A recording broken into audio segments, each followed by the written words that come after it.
hay que hacerlo con los analistas que saben. ¿Hay movilizaciones? Sí, pero ¿por qué? ¿Cuáles son sus orígenes? ¿Qué tiene que ver Estados Unidos aquí? ¿Qué tiene que ver Netanyahu? ¿Qué tienen que ver los recursos naturales? ¿Irán tiene muchos recursos que son interesantes? ¿Irán tiene petróleo? ¿Irán tiene gas? ¿Qué es todo esto que influye en entender lo que de verdad está pasando en Irán? Hagamos un poco de rigor periodístico, pero antes, las imágenes de este fin de semana, movilizaciones en Teherán. Vamos a verlas.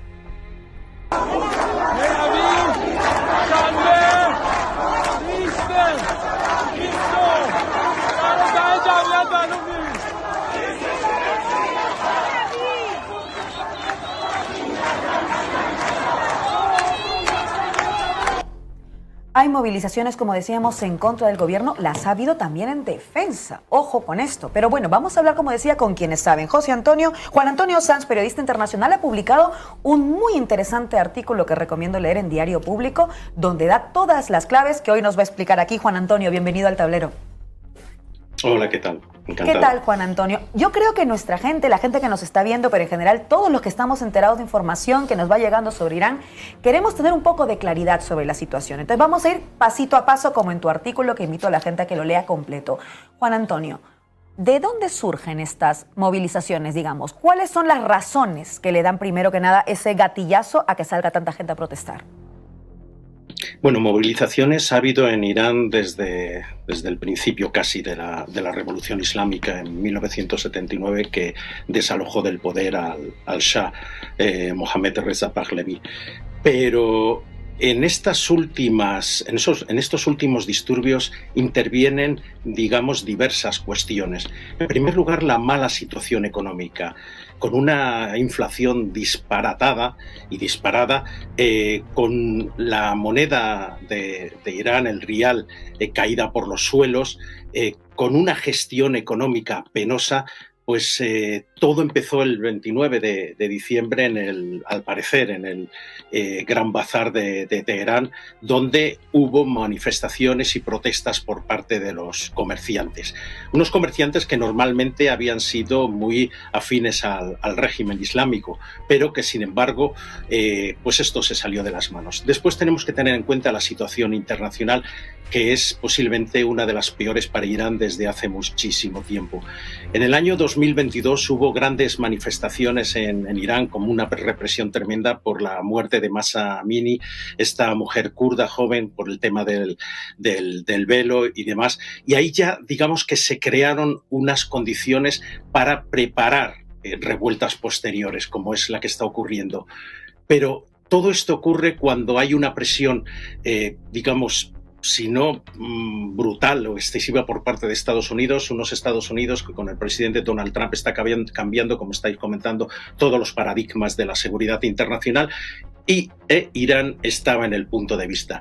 Un Irán que además en los últimos tiempos, sobre todo el año pasado, sufrió diversos ataques por parte de Estados Unidos e Irán que habían debilitado su posición exterior. Una posición que además se había recrudecido, había empeorado con la caída del régimen sirio de Bashar al-Assad, también el año pasado, con la derrota o por lo menos con la debilitación muy fuerte de Hezbollah en el Líbano. Hezbollah, el partido de Dios, este grupo paramilitar que rige en el Líbano y que tiene mucho que ver por toda la región, había sido objeto de los ataques de Israel, una vez que Israel entró en el 2023 a saco y cometiendo el genocidio de Gaza. Todas estas circunstancias pues, se han ido acumulando y han debilitado mucho el régimen iraní. Pero sobre todo ha sido la cuestión económica la que ha disparado toda esta tensión. Juan Antonio, porque en efecto es ese, digamos, el gatillo, pero como bien apuntas, hay un contexto internacional que también explica luego los intereses a partir de esas movilizaciones. Porque claro, mi pregunta es, esta crisis económica, que en efecto, como bien dices, ha hecho que pierda el valor la moneda iraní, pero también ha hecho que la inflación anual sea enorme en Irán. Esto toca los bolsillos de la gente, esto genera agobio, por supuesto. Pero te iba a preguntar, ¿hasta qué punto también se puede analizar esta crisis sin considerar las sanciones que ha impuesto siempre tanto Estados Unidos como Occidente contra Irán? Bueno, esas sanciones, desde luego, son las que están de alguna forma destrozando la economía iraní. Sucede igual en Cuba. ¿Qué sucede? ¿Es mala la gestión del castrismo?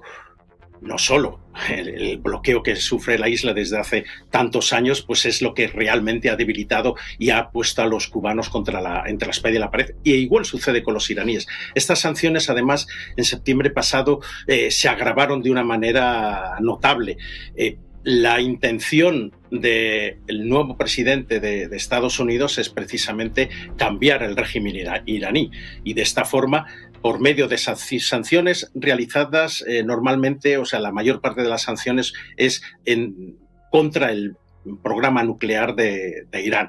Es un programa nuclear que los iraníes dicen que es pacífico, pero que otras potencias de la región, como puede ser Israel, como puede ser también Estados Unidos, que realmente es la mayor potencia en Oriente Medio por su presencia militar en todas partes, desde Irak a Jordania o la propia Siria, pues están realizando. Ellos creen que este programa militar está orientado a la producción de armas nucleares. Hay países como, por ejemplo, Rusia, que está ayudando también en este programa nuclear, en la parte civil, en Bushehr, pues que dicen, no, esto no tiene que ver nada con la producción de armas nucleares, porque ya las habrían conseguido, como ocurrió con el régimen norcoreano. Entonces, esta situación ha llevado pues, a una depauperación tremenda en Irán y ha creado todas las condiciones para que estas tormentas periódicas que se van produciendo a lo largo de los tiempos, desde el 2017, por ejemplo, en la última década, en el 2018, en el 2019, el 2022, como he comentado, pues de pronto han encontrado el ambiente perfecto para que sea diferente. Y buena parte de los analistas que se centran en el tema iraní dicen que esto puede llevar a unas consecuencias tremendas, no ya solo por un posible ataque de Estados Unidos, ya lo ha prometido el presidente Trump, que se podría producir en cualquier momento si se incrementaban estas presiones, esta represión del régimen contra los manifestantes. Israel, con el primer ministro Benjamin Netanyahu al frente, que ha declarado a Irán como su enemigo mortal. Los iraníes también han declarado a Israel como su enemigo a destruir. Es una cuestión de estrategia vital en la zona. Pues lo que ha ocurrido es que esta tormenta perfecta pues se producen unos momentos de extrema debilidad para el régimen iraní, pero que sin embargo no tiene una oposición interna lo suficientemente fuerte como para que se pueda unir y pueda presentar, digamos, alguna oposición de fuerza. Y por eso se están produciendo todas estas matanzas. Ya se hablan de más de 500.000 de muertos, más de 10.000 detenidos y tal, y que podrían ser muchísimos más. En esta situación, ¿de quién se oye hablar a la hora de mencionar posibles opositores con cierta posibilidad de éxito? Pues a Reza Pahlavi, que es el hijo del Shah depuesto en 1979 y que vive en Estados Unidos, y por tanto es muy posible que haya diferentes presiones por parte de ciertos lobbies estadounidenses para que tenga éxito. Lo cierto es que Pahlavi no tiene ese predicamento en Irán. Hay opositores en Irán, pero la mayor parte están ahora mismo desunidos y sin muchas posibilidades. De ahí que una acción por parte de Estados Unidos sería fundamental a la hora de aglutinar esta oposición, una oposición que no se fía tampoco de Estados Unidos. Es una situación muy, muy, muy complicada. Algunos analistas hablan también de la posibilidad de que en esta ocasión pueda derivar todo en una guerra civil. Importante esto que has planteado sobre la falta, vamos a decir, de predicamento que tendría Pahlavi, por ejemplo, quien ha dicho que estaría dispuesto a volver a Irán. Esto me pareció importante y, por cierto, ha agradecido el interés de los Estados Unidos. Y aquí entra mi pregunta, Juan Antonio, porque a veces soy un poco mal pensada, pero claro, yo veo a Donald Trump con muchos intereses que distan mucho del discurso de que quiere la libertad, por ejemplo, para el pueblo venezolano, o quiere la libertad para el pueblo iraní. Y entonces me pongo a mirar otros detalles, y como bien apuntas en tu texto, también veo el tema de los recursos naturales, que en este contexto me parece clave. Irán, cuentas en tu texto, es uno de los principales productores mundiales de gas, por ejemplo, por no decir que se encuentra también entre los 10 que tienen más petróleo. Es decir, Pregunta muy sencilla, Juan Antonio. ¿Estos recursos nos hablan del verdadero interés, tú crees, de que tendrían, por ejemplo, Estados Unidos en tener un cierto dominio, por lo menos un gobierno más bien afín, y utilizar esta debilidad que nos cuentas que ahora sí podría tener el gobierno iraní para utilizarlo para esta cuestión de recursos? Y si es así, a Netanyahu, ¿qué es lo que le interesa? Si a Trump le interesan los recursos, ¿qué le interesa a Netanyahu? Interesante esta cuestión que planteas. Los intereses de Estados Unidos y de Israel coinciden en cierta manera respecto a Irán, pero en otras cosas se diferencian. Israel quiere la desaparición del Estado Islámico y, si fuera posible, la desaparición de Irán. Estados Unidos, con Trump a la cabeza, con toda esta estrategia que está manifestando en estos últimos tiempos, en estos últimos tiempos y en los primeros, en la otra legislatura que tuvo entre el 2017 y 2021, actuó de una manera parecida, pero todavía, digamos, que se cortaba un poco. En esta ocasión, lo que quiere Estados Unidos no es tanto apoderarse del petróleo de Irán. Estados Unidos tiene muchísimo más petróleo que Irán, es el primer productor de petróleo, también de gas es uno de los principales, si no el principal, pero lo que Estados Unidos quiere, lo que Donald Trump quiere, es controlar la gestión y la distribución de ese petróleo. ¿Qué sucede? ¿Quién es el principal abastecedor de petróleo para China? Es Irán en estos momentos. Desde luego que tiene otros y que posiblemente después de lo que está ocurriendo cambiarán. China es el principal competidor de Estados Unidos y es el enemigo a abatir, no a abatir de una manera violenta, porque eso supondría la caída de todo el orden internacional, pero sí para debilitarlo. Y eso es lo que quiere Trump. En Venezuela está logrando lo mismo. Venezuela tiene las mayores reservas de petróleo. Las compras que hace China de Venezuela de petróleo equivalen a un 4% de sus compras de crudo. Pero lo que quiere Estados Unidos precisamente es cerrar el grifo en los momentos que él quiera y evitar que el transporte se convierta en una manera de abastecer a sus enemigos reales en el tema comercial, porque no hay que olvidar que Trump es un comerciante, y digo comerciante y no empresario, es un oligarca convertido en presidente, y eso es muy peligroso porque sus intereses son esencialmente económicos. China ya avisó hoy mismo, dio el aviso de que, cuidado, no se puede derribar un régimen como el iraní con tantas connotaciones y con tantos lazos en la economía mundial. Irán podría cerrar, si se dispusiera ello, el tránsito del petróleo en el Golfo Pérsico con su capacidad militar. Después, todo esto se podría revertir, desde luego, pero eso sería necesaria una intervención por tierra por parte de Estados Unidos.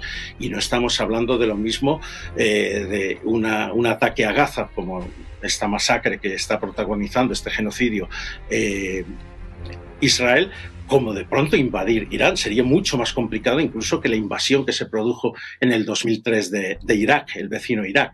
Sobre todo porque Irak además se ha convertido en un nido de grupos cercanos también a Irán. Nos recordemos la asistencia del Eje de la Resistencia, y eso llevar la guerra, una posible guerra, a territorio iraní supondría poner todo Oriente Medio en llamas y posiblemente más allá de Oriente Medio. Rusia tiene también muchos intereses en Irán. Rusia aceptó la derrota del régimen de Bashar al-Assad en este año pasado y su retirada de allí. Pero Irán, estamos hablando de aguas mucho más turbulentas y unos intereses mayores. Es decir, ahora mismo, de todos los conflictos que tenemos a la vista y que lo habéis podido nombrar, desde Venezuela, la propia Groenlandia, Irán es posiblemente el lugar mucho más peligroso y el vórtice donde se podría desatar una tormenta que afectaría de una manera radical a todo lo que pasa en el mundo. Juan Antonio Sanz, qué importante contar con tu análisis, porque en estos tiempos hay que ser muy fino, muy preciso en los análisis, hay que acudir a quienes saben porque siguen hace mucho tiempo lo que está ocurriendo y hacerlo con esa complejidad que nos has dado esta mañana, porque no es un asunto sencillo y sin embargo, como bien has apuntado, puede ser a lo mejor el más problemático, el más alarmante en este contexto donde ya estamos viendo una subida de tono en todos los frentes. Es verdad que con Irán esto cambia un poco de sitio. No olvidemos, por cierto, que Israel bombardeó centrales de Irán en junio del 2025. Esto también es importante, lo digo por si no tenemos muy claro también vamos a decir, el núcleo de acciones dentro de la región, una región que también a Israel le interesa desestabilizar. Como bien apuntabas, Juan Antonio, si pudieran eliminar no tanto cambio de gobierno, sino incluso eliminar Irán si pudieran.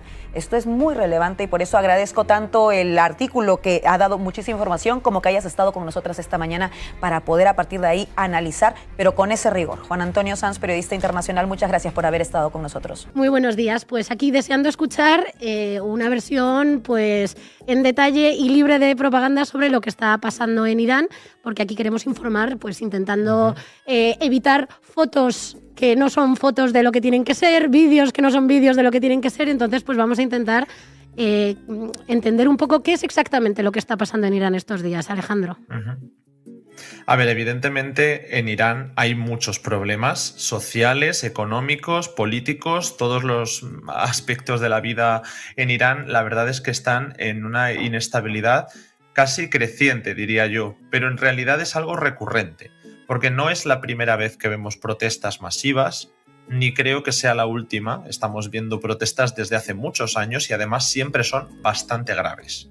Algunas son por aspectos como los que se han comentado, tema de los derechos civiles, las mujeres, pero en general suele haber otros más grandes por cuestiones étnicas, regionales, y el que nos mantiene hoy, ¿no?, pendientes de este país empezó con una cuestión económica, además puramente comercial, porque de hecho no impugnaba, ¿no?, los principios de la República Islámica. Claro, en cuanto empiezan a crecer estas protestas sí que se vuelven mucho más integradoras, ¿no? Caben todos los opositores, se empiezan a hacer discursos que ponen en duda la supervivencia de un régimen político y sobre todo desde el exterior se intentan capitalizar en busca de promover un derrocamiento. Es decir, que sí que hay un poco de todo, pero que la raíz de estas protestas en concreto tiene un cariz económico, comercial e inflacionario muy claro. Pues te quería yo preguntar también, Alejandro, sobre lo que está pasando en Irán. Hemos estado viendo también muchísima desinformación, lo que decía, pues compartidas muchas fotos supuestamente en Irán que son de fuera de Irán, vídeos de protestas en Grecia, por ejemplo, y yo pues te quería preguntar también cómo evitamos o cómo nos informamos sobre lo que está pasando en Irán, intentando evitar toda esta desinformación. Sí, yo sobre este punto siempre recomiendo el mismo enfoque que creo que hay que tener en todos los conflictos del mundo y que es básicamente contrastar, no intentar creernos las cosas porque encajen con nuestro prejuicio, con lo que uno desea que ocurra. Porque cuando los análisis se basan en deseos y en proyecciones personales, empiezas a creerte cosas que no necesariamente van apoyadas desde la realidad, sino con el relato que se intenta promover. Y en Irán, por ser un gobierno con un peso religioso tan evidente, es muy jugoso para Occidente enseguida plantear este tipo de escenarios. ¿Que ha habido represión y muertos? Por supuesto. ¿Que también se están tocando temas de crisis de régimen? También, porque además Irán lleva años en una crisis profunda.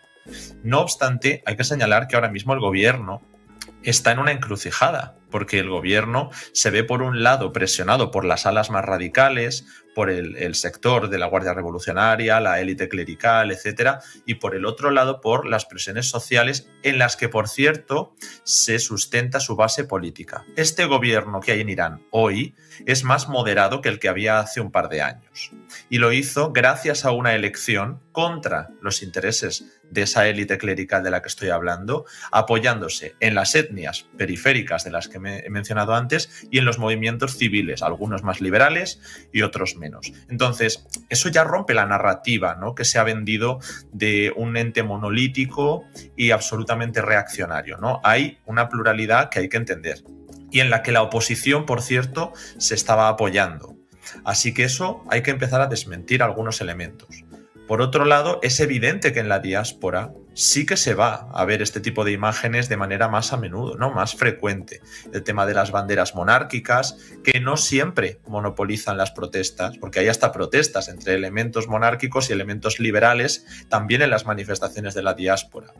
Pero si estamos viendo todas estas imágenes, como dices, de narrativa y propaganda, más cercana, ¿no?, al cambio de régimen, es porque está siendo promocionado por Estados Unidos, por algunos países europeos a los que no les parece mal que se ataque a Irán. Alemania mismamente dijo que Israel estaba haciendo el trabajo sucio a los europeos el año pasado por atacar Irán, por ocuparse de los intereses en Irán y no tener que ser ellos los que se coman el problema, ¿no? Una cosa es las imágenes negativas que llegan de Gaza y otra cosa es que, bueno, se vaya a criticar a Israel por atacar a gobiernos que se ven mal desde Europa. Eso no se va a hacer. Y por otro lado, Israel. Israel también está promoviendo, con esos vínculos con las élites monárquicas, pues que se dé un cambio de régimen en Irán. Entonces, todo eso afecta a la narrativa, porque entre Europa, Estados Unidos e Israel, pues claramente hay intereses que pueden hacernos ver cosas que no necesariamente ocurren en el terreno. Y eso me parece de gran relevancia. Lo cual, y no le quiero quitar ni un ápice de relevancia, insisto, Irán sí tiene una crisis de régimen, pero eso no significa que haya que inventarse cómo es la realidad sobre el terreno. Pues una última pregunta, Alejandro. ¿Qué intereses geopolíticos internacionales se juegan ahora mismo en Irán? Porque yo creo que también tenemos que intentar entender un poco, bueno, cuál es el papel de Estados Unidos, cuál es el papel de Irán también en el momento geopolítico actual de la zona, su relación con Israel. Si nos puedes explicar un poquito de todo esto. Sí, y además es que ahora mismo hay una competición bastante fuerte, bastante abierta, ¿no?, casi transparente, por la hegemonía en Oriente Medio. Ya no es solamente Israel. Israel ha hecho todo lo que ha podido por acabar con Irán antes incluso de que hubiera protestas, de que estallara lo de Palestina en el 7 de octubre, que por supuesto antes ya existía todo este conflicto. Israel lleva décadas, por lo menos desde los 90, diciendo que Irán estaba a punto de conseguir un arma nuclear y por lo tanto justificar ataques dentro de Irán. Esos ataques se produjeron ya el año pasado gracias a la impunidad que había logrado Israel atacando Líbano, Siria, Palestina, Yemen, bueno, Irak, todos los territorios que queramos. Entonces, una vez que se le ha normalizado esta capacidad, ahora el objetivo que ya declaró el año pasado Israel que no era solo el tema nuclear, querían atacar capacidades militares, programas balísticos, atacar a personalidades políticas, incluso uno de los ministros de Netanyahu señaló que había que asesinar al ayatolá, que puede gustar más o puede gustar menos, pero es un jefe de Estado. Otra vez el debate de Nicolás Maduro. Después de lo que ha ocurrido en Venezuela, Estados Unidos se ve mucho más envalentonado a intervenir, porque son ejemplos que demuestran que pueden hacer lo que quieren, que nadie les va a decir nada, y menos si encima es contra gobiernos que tengan una imagen tóxica en Occidente. Entonces, ahora mismo Israel ha presentado su propuesta para ganar ese peso hegemónico que lleva queriendo décadas, que se traduce en medidas concretas como ataques sobre Irán y que Estados Unidos ahora parece que está más dispuesto a comprar que en junio de 2025, porque en aquel momento se dio un ataque, diría que algo más quirúrgico, aunque me parece significativo y grave igualmente, porque se intentó desescalar con Irán después de que Israel llevara pues esos 12 días de guerra adelante, lanzando la guerra a Israel, pero bueno, Estados Unidos con esos ataques y con esa respuesta que se dio en Qatar consiguió rebajar las tensiones. Ahora mismo yo no veo ese escenario tan claro. Es verdad que seguimos ante el mismo dilema.